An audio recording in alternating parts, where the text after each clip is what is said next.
Okay, I'm back, and so I'm just going to talk generally about what's kind of easier to achieve, some of the things that we kind of get for free now that we're bringing per pixel depth into the graphics pipeline from the camera.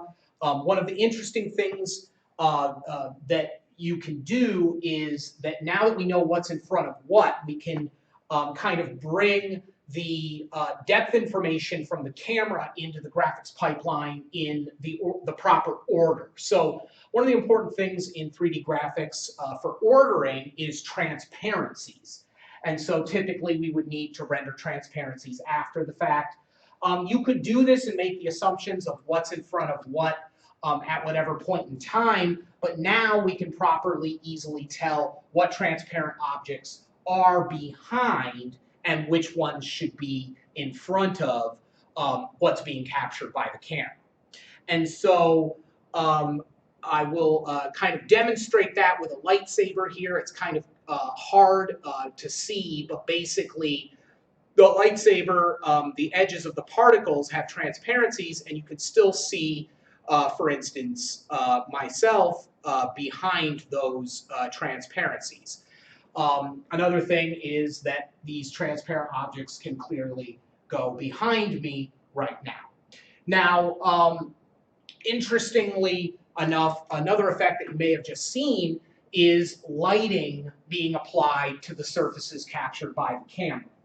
And so this is something that you might be able to enhance your mixed reality application or mixed reality display with, that can better communicate what's really going on in the virtual reality scene. And so the idea here is that a helmet, for instance, is 3D information that's typically brought and transformed and projected onto the screen. Well, a camera picks up projected values, and we can basically reverse that idea and bring it back into the 3D space now that we're able to get that per pixel depth. So each depth is now transformed back, and we're able to do things like build an actual three-dimensional mesh of the surfaces that make up myself. And so this is an interesting thing because, for instance, if I turn the lightsabers back on here,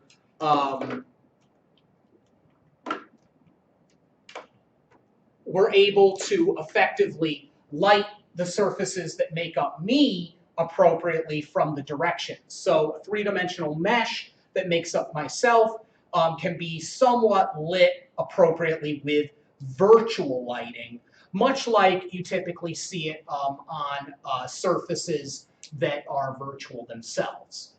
So that's another important thing that we can kind of enhance the augmented display with. Now, other ideas that are more kind of advanced to the type of graphics engines that you might be working with would be things like shadow mapping. Technically, you should be able to bring a shadow map in and actually apply shadows to the surfaces of the person being captured from the camera.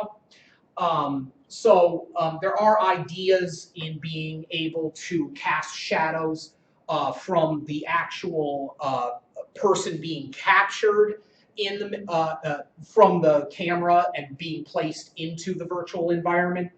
Although there are going to be problems with that because there's obviously lost information that's not being picked up, that's occluded behind me, so I don't make up a fully more convex shape. I only have the frontal shell being captured from the depth camera right now. So there are some ideas that you can do to be able to enhance a mixed reality or augmented setting that could come forth and solve some of these problems, or at least give the effect that I would be casting shadows, for instance, on this virtual environment. However, because of the per pixel depth, we are that much more closer to being able to achieve these things. So I'm going to make one more video talking specifically about doing mixed reality for collaborative applications. applications, for instance, ones across the internet. Thank you.